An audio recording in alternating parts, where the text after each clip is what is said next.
Bismillahirrahmanirrahim. Assalamualaikum warahmatullahi wabarakatuh. Innal hamdalillah nahmaduhu wa nasta'inuhu wa nastaghfiruh wa na'udzu billahi min shururi anfusina wa sayyiati a'malina. May yahdihillahu fala mudilla lahu wa man yudlilhu fala hadiya lahu. Arsalahu bil huda wa dinil haqq liyudhhirahu 'ala ad-dini kullihi walau karihal kafirun. Asyhadu an la ilaha illallah wa asyhadu anna Muhammadan 'abduhu wa rasuluh. Ya ayyuhalladzina amanu taqullaha haqqa tuqatih wa la tamutunna illa wa antum muslimun. Wa qala Rasulullah sallallahu alaihi wasallam, fa inna asdaqal hadithi kitabullah wa khairal hadi hadi Muhammadin sallallahu alaihi wasallam wa syarral umuri muhdatsatuha fa inna kulla muhdatsatin bid'ah wa kulla bid'atin dhalalah wa kulla dhalalatin finnar. Ikhwani wa akhwati fid din rahimani wa rahimakumullah. Kita akan melanjutkan kajian pada poin kelima dari kitab Aslus Sunnah wa I'tiqaduddin yang ditulis oleh Ibn Abi Hatim Ar-Razi rahimahullah sebagai rangkaian kesimpulan para ulama akidah di abad pertama, kedua dan ketiga,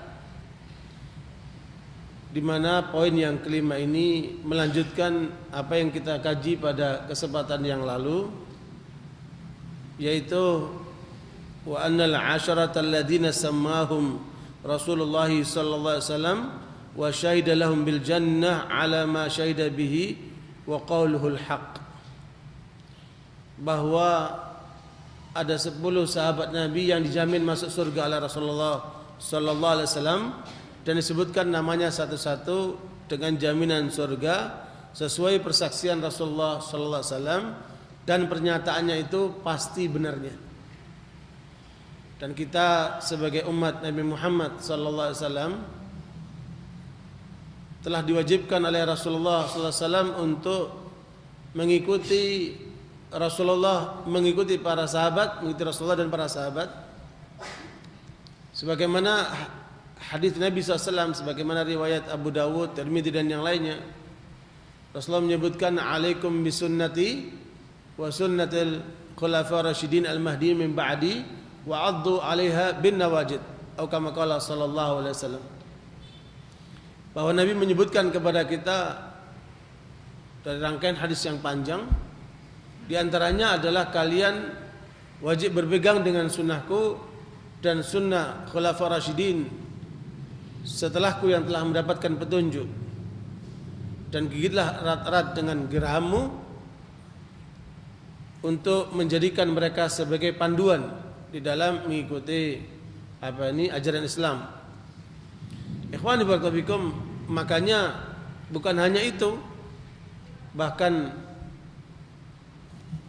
Allah Subhanahu wa taala menyebutkan di dalam surat At-Taubah ayat yang ke-100, a'udzu billahi minasyaitonir rajim, was-sabiqunal awwaluna minal muhajirin wal ansar walladzina tabauhum bi ihsanin radhiyallahu anhum wa radu anhu wa 'adda lahum jannatin tajri tahtal anhar khalidina fiha abada dzalikal fawzul 'adzim. Allah menyebutkan dalam ayat ini bahwa dan orang-orang dari kalangan para sahabat muhajirin yang terdahulu dan kaum ansar,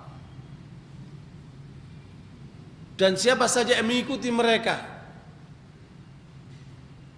dengan yang terbaik, maka Allah ridho kepada mereka, maka mereka pun ridho kepadanya. Allah telah menyiapkan kepada mereka untuk mereka surga-surga yang mengalir di bawahnya sungai-sungai, mereka kekal di dalamnya. Itulah karunia yang besar. Ketentuan Allah SWT dalam ayat ini menetapkan kewajiban kita untuk mengikuti para sahabat dari kalangan muhajirin ansar yang terdahulu. Dan apa yang sedang kita bicarakan tentang 10 sahabat Nabi yang dijamin surga merupakan bagian yang tidak terpisahkan dari apa yang disebutkan oleh Allah dalam ayat 100 surat At-Taubah ini. Dan kaum muhajirin yang 10 orang ini yang dijamin surga semuanya adalah termasuk kategori sahabat-sahabat senior yang mereka masuk di awal-awal pertumbuhan Islam.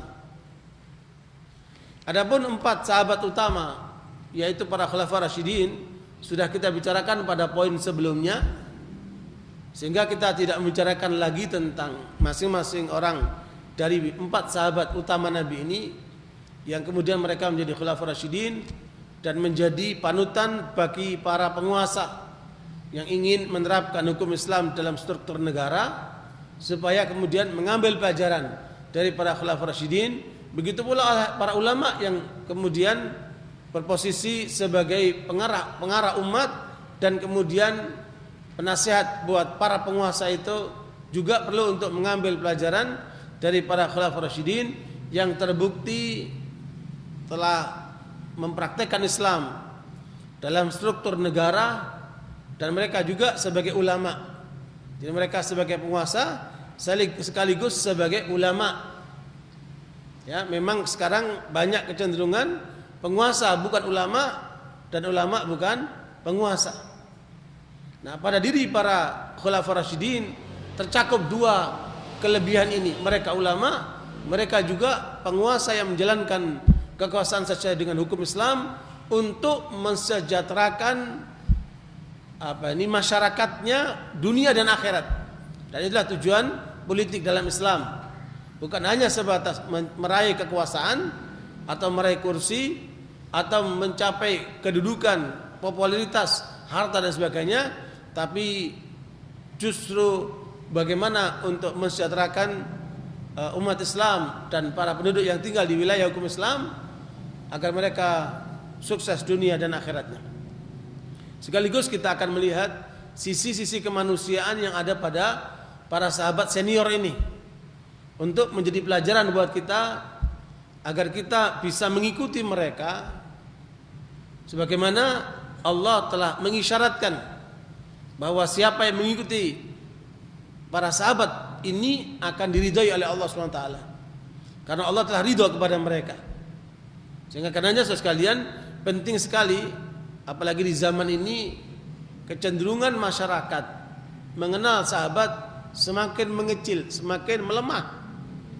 Justru banyak mereka mengenal para orang-orang yang terkenal, bahkan tidak jarang dari kalangan orang-orang kufar. Sementara kajian tentang sahabat itu lemah sekali.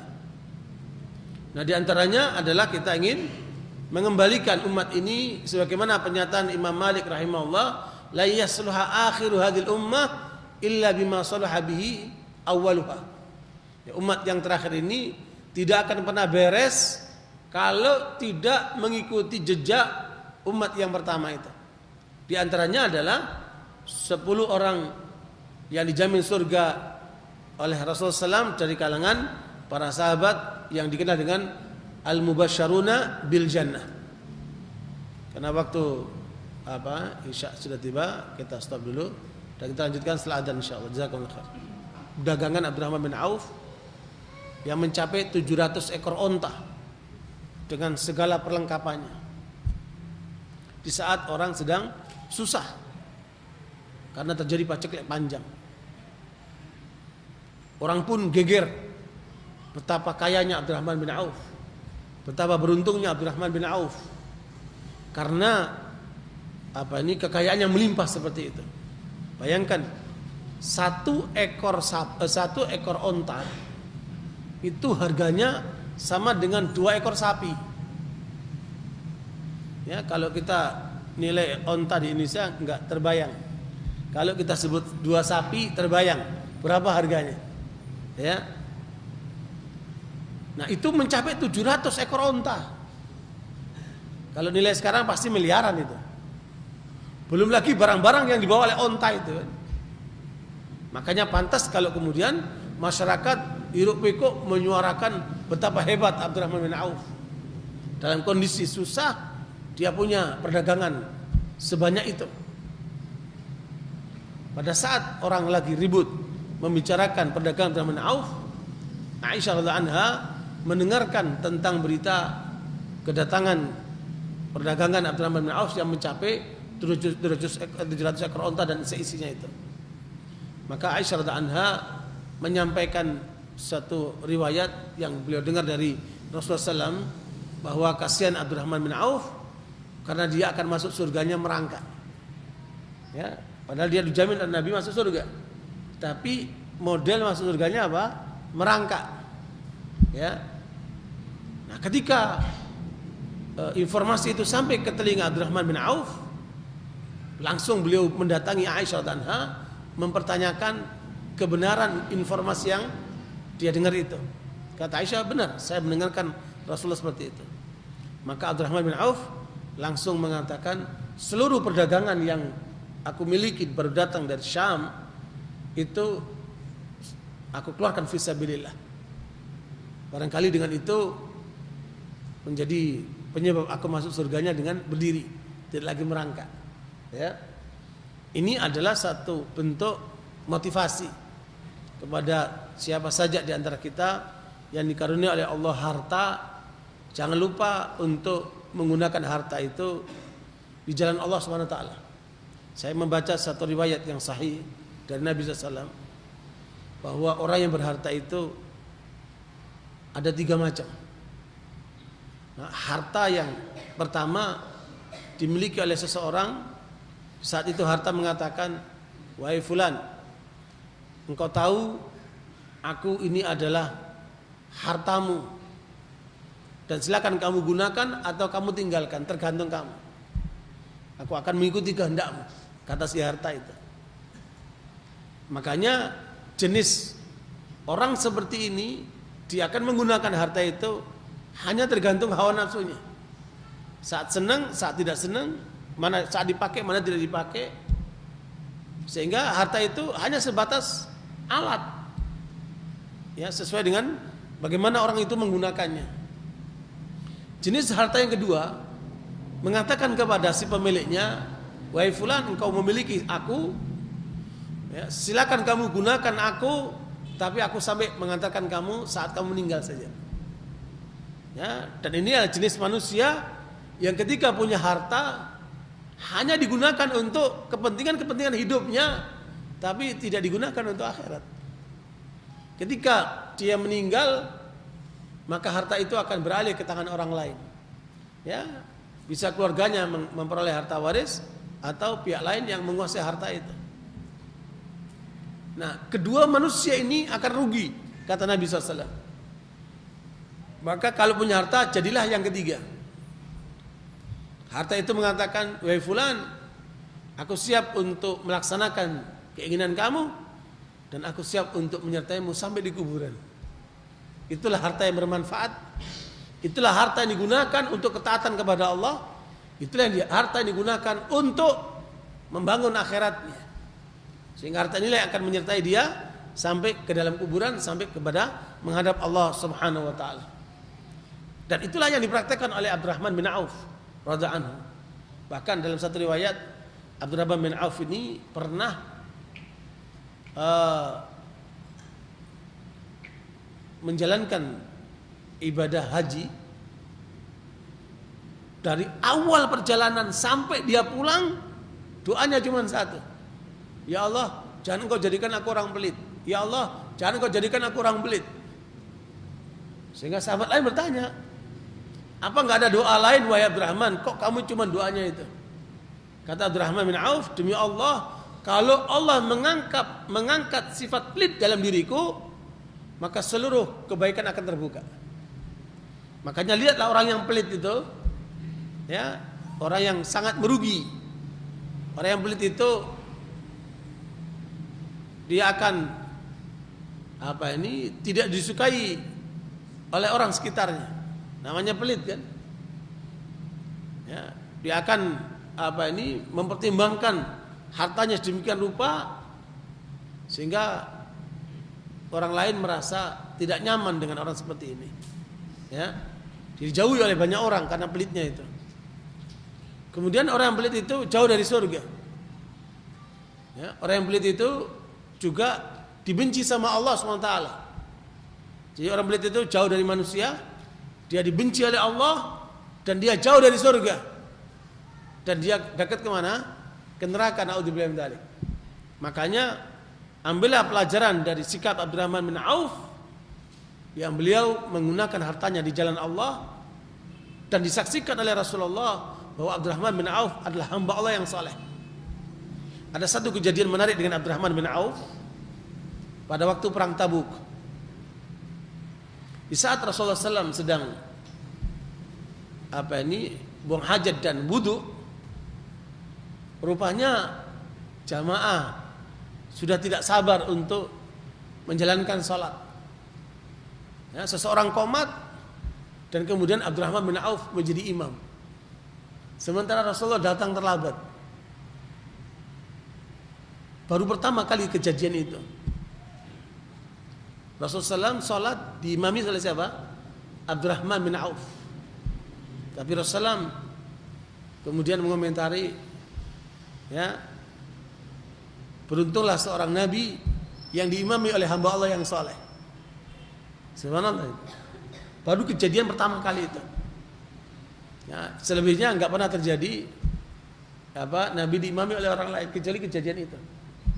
Ya, makanya bisa jadi seorang menjadi imam sementara di belakangnya masih ada orang yang lebih baik. Dari peristiwa yang dialami oleh Abdurrahman bin Auf radhiyallahu anhu. Ikhwani barakallahu fikum, makanya Rasulullah SAW menegur Khalid dengan keras ketika Khalid bersengketa dengan Abdurrahman bin Auf. Meskipun orang membicarakan mengapa terjadi persengketaan antara Khalid bin Walid dengan Abdurrahman bin Auf, hanya saja kemudian mereka mengatakan enggak perlu ikut-ikutan terlibat dengan sengketa saya dengan Khalid, sesungguhnya masalah kami tidak menyangkut masalah agama. Jadi hanya masalah urusan dunia, tidak menyangkut urusan agama. Ya, makanya kalaupun kita ada sengketa, ada masalah, jangan sampai menyangkut masalah agama.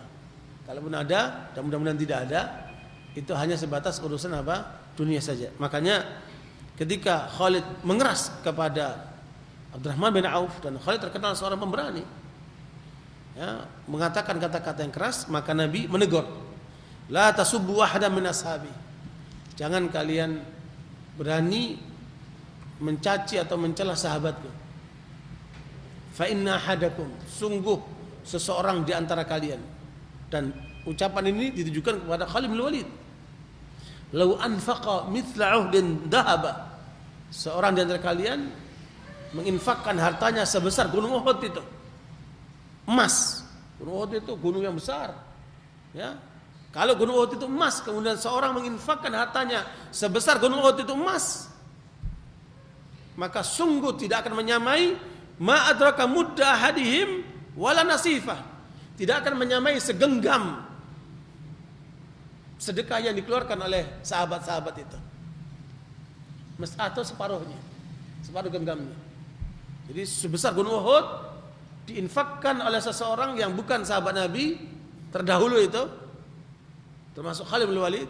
Apalagi kita kan, ya, jauh nilainya dibanding Khalid bin Walid, juga termasuk sahabat Nabi itu. Kalaupun kita menginfakkan harta sebesar gunung Uhud itu emas, fisabilillah, dibanding dengan sahabat Nabi itu tidak sama dengan sebesar kepalan tangannya atau separuhnya itu. Makanya ini menjadi peringatan, jangan berani-berani kita mencela sahabat. Karena itu akan merusak keimanan kita, merusak nilai ibadah kita, nilai kebaikan kita, naudzubillah min dzalik.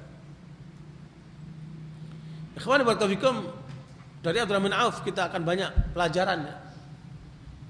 Mudah-mudahan dalam kesempatan lain kita bisa lebih mendalami lagi. Kemudian sahabat yang lain adalah Sa'ad bin Abi Waqqas. Sa'ad bin Abi Waqqas ini sahabat Nabi yang luar biasa, yang kemudian ketika masuk Islam masih muda, umurnya 16-17 tahun, dan rata-rata para sahabat Nabi itu umurnya masih muda pada saat mereka masuk Islam. Dan dialah orang yang pertama kali melempar panah di jalan Allah. Makanya Rasulullah SAW pernah bersumpah dengan menyebutkan kedua orang tuanya hanya untuk Sa'ad bin Abi Waqqas radhiyallahu anhu. Ikhwani barakallahu fikum, dan Sa'ad termasuk salah seorang sahabat yang juga doanya dikabulkan oleh Allah SWT. Ya, makanya ketika ada ibu-ibu mengakui tanahnya beliau dan ibu itu mengeras tidak mau ngalah padahal nggak ada buktinya, memaksakan kehendaknya, maka Sa'ad pun kemudian mendoakan kepada ibu ini untuk dipanjangkan umurnya dan kemudian dimatikan di tanah yang diakuin itu. Ya, akhirnya terjadilah keadaan orang itu umurnya panjang sampai nenek-nenek sampai meninggal terjerembab di tanah yang diakui itu. Ya. Ikhwan barakallahu fikum, beliau ini sahabat dari 10 orang yang dijamin surga yang paling terakhir wafatnya. Ya, wafat tahun 55 Hijriah. Dan beliau ini termasuk sering menjaga dan mengawal Rasulullah SAW. Makanya Aisyah radhiyallahu anha menceritakan suatu kali Rasulullah SAW berharap ada yang datang dari sahabat untuk mengawal karena kondisi sedang genting. Maka muncullah seseorang untuk menyiapkan dirinya sebagai pengawal Rasulullah di tengah malam itu. Kemudian datanglah orang ini. Kemudian Rasul tanya, siapa itu? Sa'ad bin Abi Waqqas. Ya, saya datang untuk menjagamu ya Rasulullah. Maka malam itu Rasulullah tidur sampai kata Aisyah, aku mendengarkan suara mendengkurnya sallallahu alaihi wasallam. Ya. Makanya saudara sekalian, Sa'ad bin Abi Waqqas ini termasuk di antara sahabat Nabi yang awal masuk Islamnya dan mengikuti hampir seluruh mengikuti seluruh peperangan bersama Rasulullah kecuali pada waktu perang Badar karena juga menyertai Talha melaksanakan tugas intelijen, ya, radhiyallahu anhu. Kemudian sekalian, yang mengikuti intelijen ini bukan Sa'ad tetapi Sa'id bin Zaid, ya, Sa'id bin Zaid.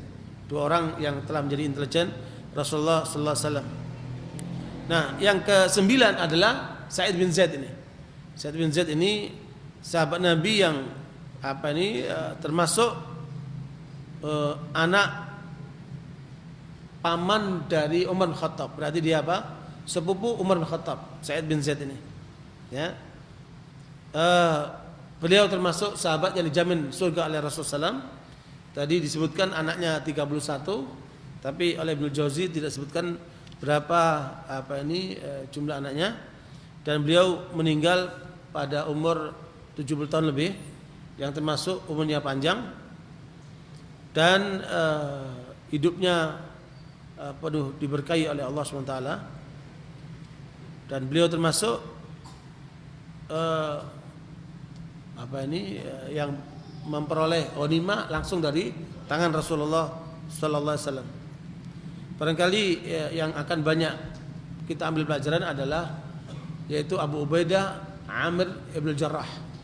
Ya, karena sahabat Nabi ini termasuk yang paling muda dari 10 orang yang dijamin surga oleh Rasulullah SAW. Dan Abu Ubaidah inilah yang disebut oleh Rasulullah sebagai aminu hadil ummah. Ya, orang yang paling amanat dari umat ini adalah Abu Ubaidah Amir ibn Jarrah ini. Dan Abu Ubaidah ini radhiyallahu anhu adalah seorang sahabat yang satu-satunya sahabat dalam perang Badar membunuh bapaknya sendiri karena bapaknya kafir. Ya. Dan itu tidak gampang. Bagaimana seorang anak sebagai mukmin berperang dengan kaum kufar yang dihadapi itu adalah bapaknya sendiri. Abu Bakar As-Siddiq pernah dalam perang Badar juga berperang menghadapi anaknya sendiri. Ya. Begitu pula yang lainnya menghadapi saudaranya sendiri, karena memang terjadinya perang Badar itu kebanyakan terjadi antar keluarga. Ya, yang satu golongan mukminin, yang satu golongan kufar. Dan Abu Ubaidah yang kemudian berhasil membunuh bapaknya sendiri. Makanya turunnya Al-Quran pada surat Al-Mujadilah ayat 22 itu terkait dengan Abu Ubaidah Amr Jarrah, yang dimana Allah menyebutkan, a'udzubillahi minasyaitonir rajim, la tajidu qauman yu'minuna billahi wal yawmil akhir yuwadduna man hadallaha wa rasulahu walau kanu aba'ahum. Kamu tidak akan menemukan orang-orang yang beriman kepada Allah dan hari kemudian memberikan kasih sayangnya, cintanya kepada orang-orang yang memusuhi Allah dan Rasulnya, meskipun mereka bapak-bapaknya sendiri atau anaknya sendiri. Ini terjadi dengan apa? Abu Bakar Siddiq, atau ikhwanahum, saudara-saudara sendiri, yaitu yang terjadi dengan Umar Khattab. Au ashiratahum, rata-rata para sahabat yang punya keluarga pada kaum kufar pada saat perang Badar itu. Ulaika kataba fi qulubil iman wa ayyadahum minhu wa ayyadahum bi ruhin minhu. Mereka itu yang diberikan ketetapan keimanan dalam diri mereka dan didukung dengan malaikat. Wa yadkhulum jannatin tajri min tahtiha al-anhar khalidina fiha. Mereka inilah yang akan dijamin surga oleh Allah SWT, di mana mengalir di dalamnya sungai-sungai dan mereka kekal di dalamnya dan seterusnya. Jadi ini ayat termasuk turun berkaitan dengan Abu Ubaidah Amr bin Jarrah yang telah berhasil membunuh bapaknya pada saat terjadi perang Badar radhiyallahu anhu. Yang menarik sekalian, ya, pada saat Rasulullah SAW mengirim dai ke Yaman, sebelum dikirimnya Mu'ad bin Jabal, dikirim juga adalah Abu Ubaidah Amr bin Jarrah ini, Amr bin Jarrah, yang untuk mengajarkan umat Islam yang ada di mana, di Yaman. Ya. Dan kata Rasulullah, kata Umar Khattab, kalau seandainya Abu Ubaidah masih hidup dan seandainya khilafah ini aku serahkan kepada dia, maka sungguh aku akan mempertanggungjawabkannya di hadapan Allah Subhanahu wa taala. Ya, karena Abu Ubaidah ini seorang sahabat yang sangat dicintai oleh Rasulullah dan perjuangannya, hidupnya penuh dengan perjuangan. Ya, dia pun hanya meninggal karena taun, karena kolera yang ada, taun Amwas namanya. Ya, dan beliau disolatkan oleh Mu'ad bin Jabal di wilayah mana? Di wilayah Syam sana. Ya, di Syam ini wilayah sekarang masuk Yordan, Palestina, Syria dan Lebanon. Ya, Amr bin Jarrah itu kita temukan kuburannya di Palestina. Ya, radhiyallahu anhu. Nah, beliau ini pada saat Umar Khattab datang ke Palestina, dan Palestina itu indah sekali sekalian. Ya, saya lihat negara Arab yang paling subur dan cukup indah sekali alamnya, baik gunungannya ataupun lautnya, dan subur sekali. Itu adalah Palestina ini. Ya, negeri para anbiya. Dan di Palestina Nabi kemudian dimi'rajkan, di-Isra Mi'rajkan sampai ke Sidratul Muntaha. Dan di Palestina terdapat Masjid Al-Aqsa yang kemarin alhamdulillah sempat kita kunjungi, dan memang miris sekali karena Masjid Al-Aqsa masih berada di wilayah kekuasaan Yahudi. Sehingga kita masuk ke Masjid Al-Aqsa pun itu masuk dengan pengawalan ketat dari tentara Yahudi. Ikhwani barakallahu fikum, sampai di sanalah Abu Ubaidah Amr bin Jarrah. Dan saat Umar Khattab datang setelah umat Islam menang menguasai Palestina dari tangan kaum Nasara, ya, saat Umar datang dan penyerahan kunci itu di depan Bukit Golgota oleh seorang ketua pendeta Kristen yang tidak jauh jaraknya dari Masjid Aqsa. Dan pada saat itu Umar radhiyallahu anhu diminta untuk sholat di gereja tempat di salibnya Nabi Isa. Saya sempat masuk juga di situ, dan saya lihat juga banyak orang Kristen menyembah bekas tempat Nabi Isa alaihissalam. Dan itulah penyimpangan yang mereka lakukan. Kemudian di depan Bukit Golgota itu yang sekarang sudah terbangun gereja, dan saya dengar di situ ada 7 macam sekte Kristen berebut untuk menguasai Bukit Golgota itu, yang apa? Gereja disalibnya Nabi Isa di situ kata mereka, menurut versi Kristen. Sementara menurut Islam, menurut Al-Qur'an, Nabi Isa tidak disalib tetapi diangkat di sisi Allah Subhanahu wa taala. Nah, barakallahu fikum, pada saat Umar diminta oleh pendeta itu untuk sholat di gereja itu, Umar menolak. Ya, karena gereja itu menjadi tempat yang sangat kultuskan oleh pihak Kristen. Nah, kemudian dibuatlah masjid di depan gereja Kristus itu atau Bukit Golgota itu, Masjid Umar Khattab. Sampai sekarang itu masih ada. Ya, kemudian pertama kali Umar radhiyallahu anhu datang sampai ke Palestina, yang ditanya adalah Abu Ubaidah, mana saudaraku? Ya, karena Abu Ubaidah adalah ulama yang mengarahkan, sekaligus juga komandan perang. Ya, sebab pada saat Umar Khattab terpilih menjadi khalifah, komandan perang yang bertugas melakukan ekspansi peperangan di wilayah Syam itu adalah Khalid bin Walid. Dan kebijakan Umar pertama kali saat memimpin umat Islam, pertama kali yang dipecat adalah Khalid bin Walid. Ya, dan itu menjadi pelajaran bahwa pemimpin yang keras dan tegas harus disertai dengan pendamping yang lembut dan tegas. Ya, makanya Abu Ubaidah menjadi pilihan Umar untuk menggantikan Khalid bin Walid. Karena Abu Ubaidah adalah seorang sahabat yang lembut tapi tegas, tetapi tidak sekeras daripada Khalid bin Walid. Ya, dan itu pun karena juga melihat kondisi umat Islam ketika dipimpin Khalid bin Walid itu nggak pernah kalah. Ya, Khalid bin Walid kalau memimpin perang itu luar biasa. Bahkan pada saat perang Mu'tah kan 3 sahabat Nabi itu terbunuh. Ya.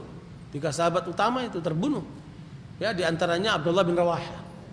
Kemudian Ja'far bin Abi Thalib, At-Tayyar. Kemudian Zaid bin Harithah. Itu 3 sahabat Nabi yang oleh Nabi disebutkan masing-masing membawa peran, membawa bendera. 3-tiganya terbunuh. Kemudian komando diambil oleh Khalid bin Walid untuk kemudian menyerang kembali kekuatan musuh dan menang. Ya, saya juga sampai sempat melihat tempat pertempuran Mu'tah ini di wilayah pinggiran Yordania, daerah namanya Karak. Ya, luar biasa. Bagaimana para sahabat dari Madinah sampai ke Karak itu untuk melakukan peperangan dengan kaum Romawi, dan hanya dimenangkan di bawah kepemimpinan Khalid bin Walid. Justru oleh Umar Khattab radhiyallahu anhu dipecat ya pada saat khalifahnya adalah Umar Khattab, dan digantikan oleh Abu Ubaidah Amir bin Jarrah. Nah, Abu Ubaidah Amir bin Jarrah ini ketika menjadi komandan juga melibatkan Khalid dalam musyawarah penyerangan. Ya, tapi Khalid bin Walid tidak merasa risih menjadi pasukan biasa. Padahal sebelumnya dia adalah komandan. Makanya dalam kehidupan para sahabat itu mereka digilir ya. Siapa jadi pemimpin, kemudian siapa jadi orang biasa. Bahkan di masa Rasulullah SAW terakhir sebelum beliau wafat, yang ditunjuk sebagai komandan perang sahabat Usama bin Zaid, sementara umurnya masih 17 tahun. Kemudian di sana ada sahabat-sahabat besar yang menjadi pasukan biasa, termasuk Abu Bakar, Umar, seterusnya itu. Nah, ikhwani barakallahu fikum, makanya dalam kedudukan para sahabat itu tidak ada perebutan kekuasaan, perebutan jabatan, kedudukan, enggak ada di tengah mereka. Nah, pada saat Umar bin Khattab nyampe ke Palestina, yang pertama kali ditanyakan, mana saudaraku? Mereka bertanya, siapa saudaramu? Abu Ubaidah Amir bin Jarrah. Sebentar lagi dia datang. Maka saat Abu Ubaidah datang, kemudian Umar menyatakan ingin mengunjungi rumahnya. Ya, kemudian malam itu Umar mampir ke rumah Abu Ubaidah bin Jarrah setelah menerima kunci dari pendeta Kristen itu. Kemudian menjadi di wilayah kekuasaan Islam Palestina itu. Saat itu sekalian Umar Khattab nginep di rumah Abu Ubaidah. Ketika masuk ke rumahnya, dilihat rumahnya sederhana sekali. Abu Ubaidah ini orangnya zuhud, ya, hidupnya penuh dengan perjuangan, dan kemudian rumahnya sederhana sekali. Ada hanya tikar, ya, kelihatan bukan rumah yang yang mewah. Tapi kemudian Umar mengatakan, wahai Abu Ubaidah, bukankah Allah telah memberikan kekayaan kepada kita? cobalah kamu tinggal di tempat yang lebih baik dari ini. Ya. Maka kemudian mereka malam itu saling menasihati. Wahai Umar, tidakkah kamu ingat ketika kita bersama Rasulullah dengan kesederhanaan, dengan segala macam saat itu, ya, bagi kita yang penting bagaimana meraih ridha Allah SWT. Jadi dua-duanya saling menasihati tengah malam itu, ya, sampai pagi mereka saling menangis satu sama lain, mengingat perjuangan bersama Rasulullah Sallallahu Alaihi Wasallam. Makanya satu kali ketika di Madinah, Umar Al-Khattab mengumpulkan sahabat di satu rumah. Kemudian beliau mengatakan, tamannau, coba kalian menyebutkan angan-angan kalian. Dan ini sekaligus menggambarkan tentang potensi para sahabat. Coba kita lihat di diri kita sendiri masing-masing. Apa yang ada di benak kita? Apa angan-angan kita? Ya, banyak angan-angan, mungkin punya istri banyak, ya, punya aset banyak, ya, punya mobil banyak, punya kedudukan yang tinggi, ya. Banyak orang angan-angannya hanya sebatas dunia, ya. Coba kita lihat bagaimana angan-angan para sahabat. Umar Khattab mengumpulkan mereka dan mengatakan, tamannu, coba kalian berangan-angan. Di antara sahabat itu mengatakan, saya berangan-angan kalau bisa kita punya harta emas perhiasan sebesar rumah ini yang kita akan gunakan di jalan Allah. Ini adalah angan-angan di antara sahabat itu. Yang lain mengatakan, saya berangan-angan kalau saya diberikan oleh Allah anak yang banyak dan semuanya saya akan dorong untuk menjadi mujahidin fisabilillah, berjuang di jalan Allah, dan seterusnya. Tapi kata Umar, adapun saya berangan-angan kalian semua seperti Abu Ubaidah, Amr bin Jarrah. Subhanallah, aminu hadil ummah. Maka dari pernyataan Umar Khattab ini kita ambil pelajaran betapa pentingnya arti SDM yang kemudian dipersiapkan menjadi kader-kader umat, yang kemudian menjadi pemimpin-pemimpin umat, yang kemudian membela Islam seperti Abu Ubaidah, Amr bin Jarrah. Karenanya saudara sekalian, hal yang kemudian kita ambil pelajaran dari kehidupan para sahabat radhiyallahu anhum itu memang luar biasa, dan Allah pun meridai mereka, dan kita diperintahkan oleh Allah untuk mengikuti jejak mereka. Makanya kalau memang demikian, inilah yang terus harus kita tumbuhkan dalam diri kita. Bagaimana kita bisa melahirkan kader-kader seperti Abu Ubaidah, Amr bin Jarrah, sebagaimana harapan Umar Khattab untuk memimpin umat ini. Ya, terus terang saja umat kita ini tidak kekurangan apa-apa. Ya, dari segi jumlah umat Islam ini sudah mencapai 1/4 penduduk dunia. Ya, dari sisi kekayaan, kekayaan alam ini terbanyak justru di dunia ini. Di mana? Di negeri-negeri Islam. Kekayaannya luar biasa, sumber daya alam luar biasa. Kalau sumber daya manusia cukup besar, 1/4 penduduk dunia. Sumber daya alam luar biasa besarnya, bahkan terkaya di dunia. Itu ada kekayaan di mana? Di negeri-negeri Islam. Pedoman ajaran paling lengkap yang ada pada Islam. Tetapi mengapa kemudian kita melemah? Mengapa kita di mana-mana dijajah?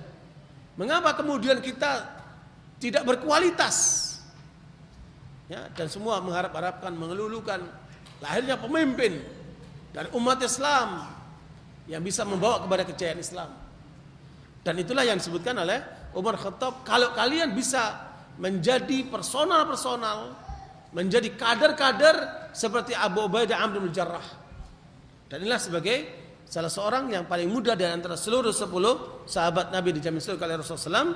Dan mudah-mudahan kita dapat mengikuti jejak beliau sallallahu radhiyallahu anhu, sehingga kemudian sebagaimana harapan Umar radhiyallahu anhu bahwa kita mengharapkan lahirnya kader-kader yang seperti Abu Ubaidah, Amr bin Jarrah. Barangkali itu kajian kita pada malam hari ini sebagai kelanjutan pada pembicaraan kita pada kesempatan yang lalu. Insyaallah kita akan masuk kepada poin yang kelima, yaitu kelanjutan dari pembicaraan kita pada malam hari ini. Semoga yang kita pelajari bermanfaat buat kita sekalian, dan insyaallah kita lanjutkan dengan salat berjamaah. Jazakallahu khair atas perhatiannya. Subhanakallahumma bihamdika asyhadu an la ilaha illa anta astaghfiruka wa atubu ilaik. Walhamdulillahirabbil alamin. Wassalamualaikum warahmatullahi wabarakatuh.